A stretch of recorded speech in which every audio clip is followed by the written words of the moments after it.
Guess what? Last week's look back at an HM magazine issue was a hit.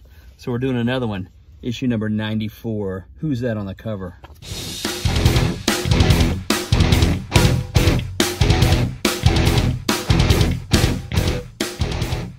This issue was a breakthrough issue for HM magazine in a lot of ways. It was funny because I had pursued getting a hold of Alice Cooper, and he responded back that he wanted to talk to HM and he wanted to tell his story about his faith in Christ.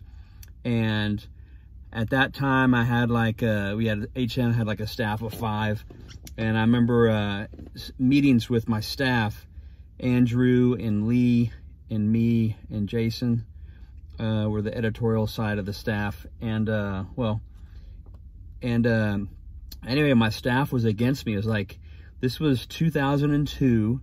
You know, we'd started covering a lot of alternative rock, even some lo-fi and college rock stuff like Pedro the Lion and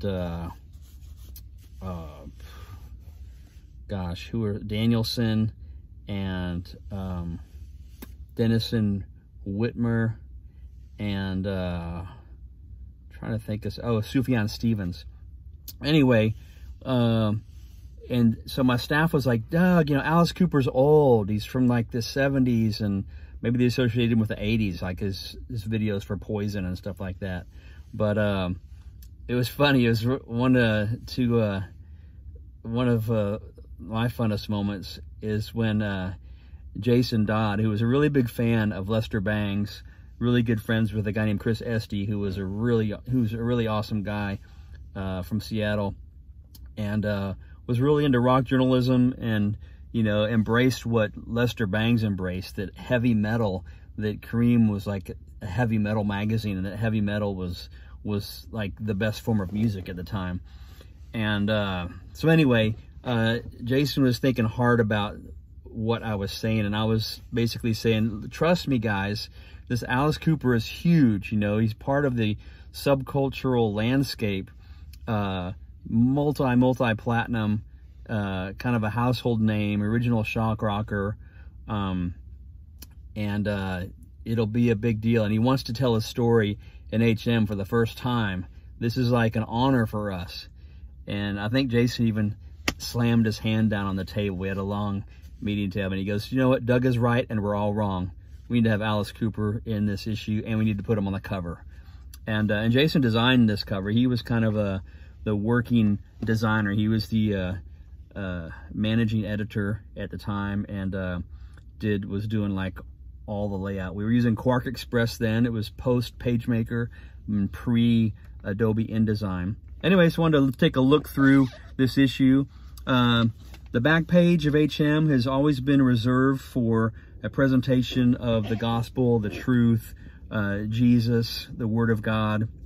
And we started getting more and more really cool, tricked out artwork. This is from Davey Quiggle. Davey Quiggle is from, I guess, ex-Disciple X AD, worked for Face Down Records, an incredible artist. Kind of has a tattoo style to a lot of his stuff, and he provided this, and this is really cool. The quote on the back was G.K. Chesterton, who was an infamous theologian of yesteryear. For those who do not believe in God, joy is peripheral, and suffering is fundamental. But for the believer, suffering is peripheral and joy is fundamental. And so awesome. So anyway, flipping through the issue, Tooth and Nail was doing like 2 full-page spreads in each issue, at least a full-page spread in every issue. They had the inside front cover spread and inside back cover ad. Apologetics had this full-page color ad. Still Breathing, female-fronted, intense screaming band. It's awesome. Squad 5-0. This is before their bombs over. This was after their bombs over Broadway, which was controversial. And Under Oath was brand new. A Florida-based metal hardcore techno indie rock band is setting a new standard for creativity and originality. Always changing, Under Oath has evolved into its most mature and original musical state yet. A typo in this ad copy. IT''S is a contraction for it is, not possessive as it's. Anyway, this was like Under Oath was first starting out when they came over from Chad's, I think it was Take Hold Records, that he brought with him when he came to Tooth and Nail. And there's another Tooth and Nail ad, OC Superstone Tones. There's a Radium ad, XS Records, 12 Stones, Kevin Gale's Cornerstone ad. You know, HM Magazine had a stage at the Cornerstone Festival from 1995, which was our 10-year anniversary. It's the first year we had a stage, and all the way through every year until 2012 when the festival called it a day. And that was quite a privilege. And this 2002 roster, look how huge this roster is. And Crunchy is on here. It's funny, the HM staff at the time, I think we had an intern named Joy. She commented in her intern diaries, which was one of the coolest things about HM, is I told all the interns to take the last 10 minutes of your day, no matter what we're doing, and go into your blog and write a journal of what you did that day. And at the end of your 2-month period, some interns work longer than 2 months, but 2 months was the magazine cycle from beginning to end. You'll have a documentary of what you did and accomplished during your internship. And she talked about the Crunchy Wars, because Andrew especially didn't think Crunchy was all worth the hype. Not that there was a bunch of hype, but I certainly was hyping him up, because this was Monty Colvin's solo project from Galactic Cowboys. And it was funny, but they're on the lineup here at Cornerstone this year. There's like so many artists here. The 77s were there, of course, the Violet Burning, Under Oath, Kemper Crab was there, White Cross. Wow, it was quite a lineup. And I bet, let's see, it was LSU's not there. I wonder if Michael Knott was there. MXPX, of course, was there. There's a Spyglass Blue, quoting HM Magazine in their ad. Grammy material, Spyglass Blue, Loud as Feathers. And this is a subscription card. These would fall out when you get your magazine at the store, or the subscription. And you put a stamp on here and renew or get your new subscription. Back then it was 1 year for 15 bucks, 20 if you're in Canada or Mexico, or 25 if you're overseas. You can get a 2-year subscription. And we also had a thing on here, I would like to sponsor a prisoner subscription. I'm enclosing an additional $12. We offered subscriptions free to prisoners, and we had a ton of prisoner subscribers that enjoyed the magazine. Here's another Quiggle piece of artwork, this flaming bird. He did like 3 different HM logos for our t-shirts. This was the first one, the flaming bird, and there was the Devil Under Attack, and there was Exodus 12:5, I think it was, with the rod that got thrown down, or the staff that got thrown down and turned into a serpent and ate all the other serpents, which is cool. So who's in this issue? This was an original table of contents layout that Jason did and kept for a while. Alice Cooper's the cover story, the reader's poll, the Morrow Metal Report. It was funny, Matt Morrow was a critic of HM and our lack of really good, solid metal coverage of bands we were leaving out. And he would criticize them. And Jason, this is the Jason show today. Jason Dodd is getting some shout outs for the good work he did. He met up with a guy online and basically decided, you know what, instead of fighting this guy, we're going to ask him to join us. And so we brought in Matt Morrow to do this metal report where he could highlight the best of the metal. And at that time, it was a lot of extreme stuff. Dark, black metal, and death metal, and grindcore was the metal of the day. Squad 5-0, the hard news section, which the hard news is interesting. We because HM was a media outlet, you know, the news would come to us. I remember from time to time, Crash Dog and The Crucified both came to me and were like pissed, you know, why aren't you covering us more? Why don't you cover us? Why don't you put us on the cover? And they realized, I guess someone talked to him, oh yeah, you guys don't have news reporters that go out and scour the landscape to find the music. No, the music comes to us. All the news, all the labels come to us. The independent bands are coming to us when they're feeding us news. And I used to keep an inbox folder a literal folder in my filing cabinet of stuff that came in the mail or over the fax machine. We got faxes of breaking news and stuff. I remember when the band, oh gosh, what was their name? I can't believe I'm spacing on this. They were touring with Piltdown Man, and they got in a car wreck, and there's a documentary made about them. They were on Tooth and Nail Records. When that crash happened, we got the news on a fax and breaking news. Anyway, but I kept a folder of all the news that came in printed form, and also kept a folder in my inbox of all the news. And then during deadline, like a week or two before deadline, I would get all those pieces of news out and type up the hard news. And the hard news was as fresh as it could be on a 2-month cycle. And so that was the deal there. Craving Theo was kind of a band in the mainstream made up of believers. Calibretto, 13, The Deadlines, The Deal, then album reviews. And then we had a column called Truth in Hip Hop, which was really cool. Because one thing that's cool about hip hop, some people disparage it because, you know, like in my day back in the 70s, it was rock and roll versus disco. Disco sucks was our mantra, and we didn't like it. And we didn't like stuff that wasn't part of our genre. And kind of similar things, but evolved, and there was a backlash against hip hop. But if you think about it, hip hop is like metal in the sense that it's the music of the street. It's the music of the common man. It's the music with a message. And so that's one reason, that's the reason why we embraced it in our magazine. We didn't turn into a hip hop magazine, but we had like a 1 or 2 page column where we talked about the best of the best, and we got an expert to come in there and do that for us. Letters to Ed. Somebody really enjoyed the article we did on Woman in Rock. Where was Edie Goodwin of Head Noise? They're complaining that she was left out of our article, and we wrote a reply. We also admire Edie Goodwin, as well as other outstanding female artists such as Eva O, Tiffany Arbuckle, Lee Nash, that were not spotlighted in the Girls That Rock feature, but we realized early on in the planning of issue 93 that an all-inclusive feature would be logistically impossible. So we decided just to pursue the most interesting and varied stories at the time. It goes on. A big warm hug in written form. It's always nice. I love your magazine. I have never even listened to hard music, let alone hard righteous music, but still I am fascinated by the whole new world that your magazine has introduced me to. I love the indie reviews. I love the articles. I just really, really enjoy the whole thing. Everybody seems to be so supportive of one another. When I read HM, I feel like I'm in a part of something, or I feel like I'm a part of something, and it makes me feel good. Thanks a lot, and God bless you all for such a great job. Sincerely, Mr. Mozzie Duncans, Pine City, New York.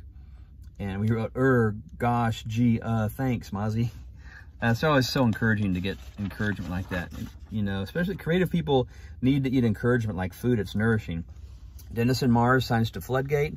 They were a really awesome band. We put them on the cover in issue number 97, which this was issue 94. So a few months later, I had them on the cover. Beloved is in here. Frank Lenz, who was part of Fold Zandura. Little comic there. Steve Rowe clears up some rumors. Oh my goodness. Steve Rowe responded to sundry rumors regarding his various musical ventures. We have outlined the points for you. There will be a DVD of last year's Mortification World Tour. 10 years, 12 years, Mortification has not broken up. That's fun. Creation had a stage, and for a term there was what was it called? The Fringe stage for a while, sponsored by fringy record labels, and they gave it over to HM for a year or two, and we all went out there one time and checked that out. It was fun. They have a ton of people there. Schmunks for You, System Failure, more Hard News Bullets. I see Under Oath and Cool Hand Luke in there. We had the Hard Music Cabinet. We had some people that were just some of our readers who loved their music, and we put together a cabinet that we rotated with members, and they just had to report stuff that they were coming across that they liked. So this was kind of a cool way to put our feet on the street and get reporting from other music fans out there of what was happening. Here's the live report. Fairweather, Seville, Further Seems Forever, and the Dashboard Confessional at Emo's. I wonder if this was the I don't think it was the first Dashboard Confessional show that I saw, but it might have been. I didn't write this review, I don't think. Well, I took pictures of it. I wrote the review too. So this was probably the Dashboard Confessional show. Dashboard Confessional is definitely a footnote in Christian hard music history. He left the frontman singing position of Further Seems Forever, did this solo thing, demo that didn't think was going to do much, turned out to be phenomenal and blow up. But what was amazing, when you go to concerts, you get people in the audience singing the chorus. They sing the chorus. They know the words to the chorus. Yeah. It's a big unifying moment. Well, the Dashboard Confessional, everybody, 1,000 people in that room, packed at emos, knew every verse, every word of every song, and they sang it to the top of their lungs like it was a chorus. And that was a phenomenon that had to be seen and experienced to understand. It was just amazing. And this review right here in this issue, by the way, this issue is available at the HM Press, hm-press.square.site. You can get this for $3.50 plus the postage to send it. But we don't gouge anybody with over crazy prices. This is Craving Theo here. Let the Healing Begin, Mercy Street Records. That's cool. Had Seventh Day Slumber. It's one of the early starts for them, and they're still going today. Calibretto 13, Face Down Records. Had an ad in every issue like I talked about last week. This is really cool. The Deadlines, kind of a gothy New York Dolls kind of fashion style. Nothing Shocking was a cool website. I think they kind of turned into, or evolved into, or had connections to the Not of This World stickers you see everywhere. The Deal, nice crowd shot here. Here's Betty Rocket Records. You might remember Betty Rocket. They were a label that specialized in ska, had a lot of pop punk as well, and they were on the West Coast and did a good job of getting bands out there. St. Alice, The Man Behind the Mask. This is such a cool laid out story, and this interview is in Rockstars on God, Volume 1, that is out of print. Sometimes I get my hands on some copies and I sell them at the hm.presssquare.site website store. This was like a 7-page cover story. I think it was probably the biggest story we had up to that point. And this was a really cool layout. Again, Jason Dodd scored a home run on this. Look at the Chinese takeout in the big, like the rising sun, Japan at war, but the color is yellow instead of red. Layout here. Favorite lyricist was Sonny. Favorite singer was Sonny. Favorite guitarist was Marcos. Favorite bassist was Trey. Favorite drummer was Wuv. Favorite album artwork was Satellite. Favorite album was Satellite. Favorite song was Alive. Favorite band was POD. Can you say favorite live band, POD? POD swept the Readers Poll Awards, and this was 2001. This issue came out in 2002. This was the March-April 2002 issue. We always did the Readers Poll results in the March-April issue because we waited till the November-December issue, the last issue of the year, to put the ballots in the magazine so you could vote. And we took 2 months, January and February, to compile the votes. And so, and the production deadline for the March-April issue was actually early February. So we had some time to get the results put together. Favorite article was Rising Image, The Trials, David Pogge on Zao. The Prevailing Love, Chris Short on POD. A Tale of Boogaloo and Varmint, Jeanette Stroll on 5 Iron Frenzy. Floating, The Good Ship Dialectic, Matt Johnson on Jeff Suffering. Those are two like-minded guys writing on each other. Heavy Metal Isn't for Arminians by Matt Johnson. It's funny, Arminian, the theological definition of Arminian, who believes that as opposite of Calvinism, is spelled with an I, but Armenian, the country and the race, is spelled with an E. And on the cover of issue 91 of POD, it said Heavy Metal Isn't for Armenians. We misspelled it with an E, but we corrected it here. That's the Readers Poll. Here's the Moral Metal Report. See, who did he spotlight this time? Back in 1992, Perpetual Flame from Portugal, Royal Anguish, and Sanctifica from Sweden. And there's more. And Slechtvalk. Oh, I love Slechtvalk. Man, they had some really good albums. They were so intense. Just this shrill black metal. They're from Holland. Tormund Maxed. You may recognize them, kind of a progressive metal band, 30th Parallel. Tim McCready on Squad 5-0. They were bombs over Broadway a few months before in 2001. Here they are on a subway. And here is Matt Johnson on Pedro the Lion. Pedro the Lion became quite the phenomenon and really popular artist. And here is a major story on him. And this was before the time where this guy had actually kind of renounced his faith, which he kind of has. David Bazan has done that now. So you should get this article, just this issue, just for this article alone, much less the Alice Cooper cover story. Dennis and Mars ad on Northern Records. They were signed to Floodgate later on with Word Distribution. The Alive Festival in Ohio. That might still be going on. And look, Creed, the Weathered album, is reviewed here. This was the big follow-up to Human Clay. Wasn't quite as good as Human Clay, but it's got a really cool song called Who's Got My Back. It starts off with a Cherokee Indian chant, which is really cool. Who else was reviewed in this issue? Thy Pain, Under Oath, The Changing of Times. What did the ratings give that? I gave it a 3.5, and Jason gave it a 3.5. Jamie Lee Rake really liked it. Yeah, Take Hold was the label that sold to Solid State. Massive Vivid is on here. So if anybody got any super, the More Than Suffering, Thy Pain album, More Than Suffering, Jason gave it a 4.5. I gave it a 4. Pillar had an ad. They were doing some independent ads on their own. Pedro the Lion has an ad here on Jade Tree Records. How about that?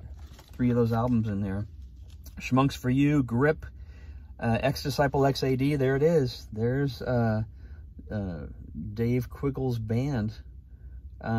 Spoken, Greatest Hits on Metro 1, The Deal, and Shop 11 Phoenix. 3.5. There's a 2.5 rating for Shop 11 Phoenix from Jason. Mercy Street Records, Seventh Day Slumber again. Ooh, Stavesacre Collective. It's like a best of album. You do listen to that Collective album anymore? Anybody out there? I think it had some remastering and maybe some slightly different versions. Yeah, an acoustic-based version of Keep Waiting just feels hollow and weak. Meanwhile, there are 2 shabby songs from this year's split with Dennis and Mars. And while they somehow sound better in this context, there's no way around the problem that they're not that great. Wow. Michael Farmer didn't like this album. I gave it a 4. Jason gave it a 2. Jason didn't like it either. I'm still a Copeland and Pacifico split. Man, Copeland is such an awesome band. And Fine China and 828 and Dreaming of the Fifth. Schmucks for You, Underdog Conspiracy album. That's Pluto Records. Eric Shirey is doing this thing called the Sharon Collective, where I guess he's working with artists. I should probably do an interview with him and get him to explain what the Sharon Collective is. Noggin Toboggan on Betty Rocket. They got a 3 out of 5. Jennifer Knapp, The Way I Am. I gave it a 3.5. Soviet, Sherry Youngward, and Shiloh. And, man, Jason gave Sherry Youngward a 4-star review. Bellyacres Designs. And Squad 5-0, what did we say about them? I gave it a 3. Jason gave it a 3.5. And Dead Artist Syndrome. Jesus wants you to buy this record. Did you buy that record? Did you obey the band and buy the record? Well, I gave it a 3, and so did Jason. Christians in Rock, History Lesson number 5, The Staple Singers. Jamie Lee Rake has a keen sense of history and roots music and gospel music and rock and roll and metal too. And we always like to give him a pen because he could show off his knowledge, which was deep. Tourniquet was advertising in the magazine, highlighting their re-releases of their first 4 albums. Disciple was advertising on their own with Arlene Marai and Youngside Records. It wasn't called Youngside Records yet. It was still just this advertising Disciple. Pick of the Litter had The Beautiful Mistake, The Autumns, Jonathan Rudman, and Soul Junk, and Agents of Future. That's pretty cool. Oh, and Grave, Dumpster, Crutch, Francis, and Lack Thereof. Wow. And Living Sacrifice, and Striper, and 1,000 Foot Crutch. VHS tape. Those were like independently available. Wendy Bailey, remember her? Lament, from Mexico. Through the Eye of the Needle, Sampler, Divine Insight, Tribus, and the Deadline, this continued article. So a lot of pickle litter bands there. Here's the Truth in Hip Hop. Rockstar did this. He did the famous rapper section, E-Rock Pigeon. That's pretty cool. Ellie Rock and Deep Space 5 were reviewed in this issue. Sunshine Festival had an ad. We had HM Magazine stage. The stage in there was an indoor hockey arena at a local high school in Wilmar, Minnesota. And we had the best venue of the whole festival. You had the main stage, the giant stage with the risers and the big amps and everything. Probably even video screens. But we had the indoor hockey arena where the HM stage was, and there was moshing, and there was it was cool. It's kind of a dirt floor thing, I think. Might have been cement, but in the wintertime they just fill it up with water, and they have plastic boards all the way around, and obviously it freezes, and that's where they play hockey. Play Hard, DVD reviews, the U2 Elevation Tour, Petra Revival, The Ride, The Glass House, A Vow to Cherish, Christian Movie, The Terminator, Almost Famous, The Bootleg Cut. Very, very cool. We had a column called Drum and Drummer instead of Dumb and Dumber, Drum and Drummer, get it? And the book reviews, A&R by Bill Flanagan, which was a fun book about the music industry. Terry Scott Taylor had a column, and was this the one? I don't think it was. He wrote a column that Tony Shore remembers helping him with. I think Terry brought it past Tony. So what do you think of this? His 9/11 column was pretty amazing. I guess that was in our November-December issue, which was probably... that was the one that had 5 Iron Frenzy and Reliant K on the cover. A Hastings ad, they were advertising a mainstream record store that was in malls all over the country. Kemper Crab's column, The Christian in Art, Sound Advice for Real Life. And Hastings, again. Here's the HM Magazine t-shirt ad with that flaming bird. The Awakening ad, they're still going strong. And Ashton Knight just released some new stuff recently. Here's a Christian movie. Your favorite Christian bookstore, Cloud 10 Pictures, Deceived. And Pureflix came shortly thereafter. We reviewed their first DVD. Berean Christian Bookstores ad. So we're getting some mainstream record stores ads, which is cool. 1,000 Foot Crutch, independent band at this time, taking out ads and stickers and more. Love that company. And Apologetics. And there you go. That is a 27-minute and 13-second synopsis of HM issue number 94. What do you think? What do you remember? Join the discussion. Come on, man.